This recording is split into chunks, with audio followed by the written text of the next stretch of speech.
baik pelaksanaan ibadah dalam hubungan kita dengan Allah ataupun ucapan syukur kita kepada Allah, kita suka mengucapkan kata-kata lillah.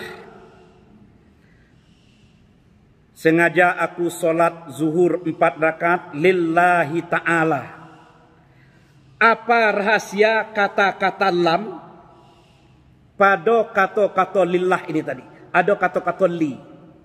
Atau kita mengatakan alhamdulillahi rabbil alamin. Segala puji lillahi rabbil alamin. Kata-kata lillah, ada kata lam, ini apa fungsinya? Dalam solat kita juga mengatakan inna solati wa nusuki wa mahyaya wa mamati lillahi rabbil alamin. Ada kata-kata lillah. Rupanya kata-kata lillah ini memiliki rahasia yang luar biasa agar ibadah kita diterima oleh Allah Subhanahu wa taala. Sekurang-kurangnya dalam bahasa Arab, guna kata lam pada kata lillah itu memiliki 3 makna. 3 artinya. Yang pertama artinya adalah lam as-sababiyah. Lam yang menyebutkan kata-kata sebab. Yang kedua, namanya lam lil ghayah. Lam untuk tujuan kita ke depan.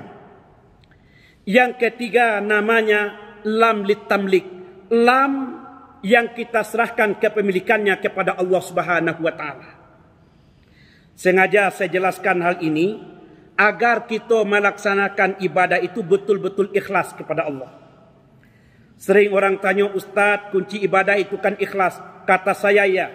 Kita bisa ikhlas kalau kita bisa memahami kata-kata lillahi ta'ala. Lillahi rabbil alamin. Pertama, ketika solat. Ketika kita melaksanakan solat, agar solat kita itu betul-betul kita laksanakan ikhlas kepada Allah, gunakanlah lillah yang pertama. Apa lillah yang pertama?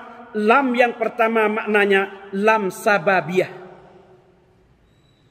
Sengaja aku melaksanakan ibadah solat 4 rakaat karena Allah Subhanahu wa taala. Kata-kata karena ini artinya adalah kita melaksanakan ibadah solat itu karena adanya hidayah Allah pada diri kita. Karena ada perintah Allah pada diri kita. Kita bersedekah lillah. Kenapa sedekah lillah? Maksud kita bersedekah lillah, kita laksanakan sedekah semata-mata untuk melaksanakan perintah Allah. Solat juga begitu.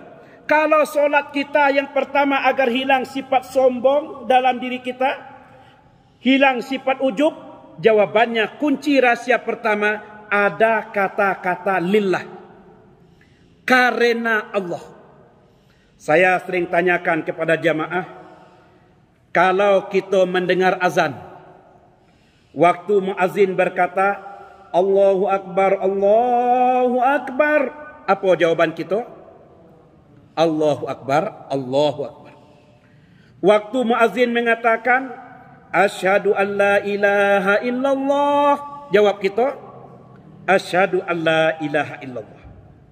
Ketika muazzin mengatakan asyhadu anna Muhammadar Rasulullah, jawab kita asyhadu anna Muhammadar Rasulullah. Ketika muazzin mengatakan hayya 'alal shalah, jawab kita la haula wala quwata illa billah. Ini aneh. Anehnya di mana? Allahu Akbar, kita jawab Allahu Akbar. Asyhadu an la ilaha illallah, kita jawab asyhadu an la ilaha illallah. Asyhadu anna Muhammadar Rasulullah, kita jawab asyhadu anna Muhammadar Rasulullah. Tetapi ketika dikatakan hayya 'alas shalah, kita jawab dengan kata-kata la haula wala quwata illa billah.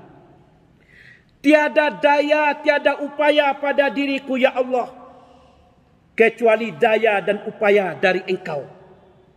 Inilah makna lillah yang pertama. Ketika kita melaksanakan 13 rukun solat, bisa kita berniat, bisa kita mengangkat tangan, bisa kita rukuk, bisa kita sujud. Semua yang kita lakukan itu adalah lillah, karena Allah Subhanahu wa taala yang memberikan daya dan upaya pada diri kita. Kalau kita yakin seperti itu, hilang sifat sombong. Tidak akan kita katakan akau alim nian, tidak mungkin. Kenapa demikian? Kita bisa melaksanakan ibadah semata-mata karena Allah. Ini makna lillah yang pertama. Kita bisa naik haji. Apa bisa kita naik haji pergi umrah kalau tidak ada rezeki? Tidak akan mungkin. Dari mana rezeki? Lillah, semata-mata karena Allah. Jadi, kalau ibadah kita itu mau sempurna, yang pertama yang kita lakukan adalah gunakan lamnya lam sababiyah. Kata-kata lillah di sana artinya kita beribadah semata-mata karena Allah SWT. Kita puasa lillah karena perintah Allah, karena kekuatan diberikan oleh Allah. Kalau kita lari dari itu, seakan-akan kita bisa melakukannya, maka akan timbullah sifat-sifat yang buruk pada diri kita. Yang kedua, kata lam dalam lillah itu maknanya adalah lil ghayah, menyatakan tujuan kita. Lillah artinya kita beribadah semata-mata untuk Allah. Kalau tadi karena Allah, yang kedua untuk Allah. Kita laksanakan ibadah solat semata-mata kita persembahkan kepada Allah Subhanahu wa taala. Kalau kita lari dari hal ini, berbuat bukan lagi untuk Allah. Mungkin karena duniawiyah, mungkin karena sesuatu yang diidamkan. Ketika kita lari dari lillah lil ghayah, maka ibadah tersebut akan menjadi tertolak. Maka kita perlu hati-hati. Jadi makna lillahi ta'ala meskipun pendek sekali, rupanya maknanya luar biasa. Yang ketiga, rahasia dari kata lam pada lillah ini adalah litamlik. Litamlik artinya kita persembahkan ibadah itu menjadi miliknya Allah Subhanahu wa taala. Kalau kita tahu itu milik Allah, maka kita tidak akan melakukannya sembarangan. Pasti kita akan melakukannya berhati-hati, karena yang kita lakukan, kita persembahkan milik Allah Subhanahu wa taala. Tata caranya akan kita ikuti tata cara ditentukan oleh agama berdasarkan Al-Quran dan hadis. Mengapa demikian? Karena ibadah kita itu pun milik Allah Subhanahu wa taala. Jemaah dimuliakan oleh Allah, kata lillahi ta'ala yang diawali oleh lam dengan kata-kata li ternyata memiliki makna yang luar biasa ketika kita melaksanakan sebuah ibadah. Sekurang-kurangnya dapat membuat ibadah kita itu menjadi ibadah yang ikhlas kita lakukan karena kita berbuat karena Allah, berbuat untuk Allah, dan kita persembahkan kepada Allah Subhanahu wa taala. Semoga bermanfaat bagi kita.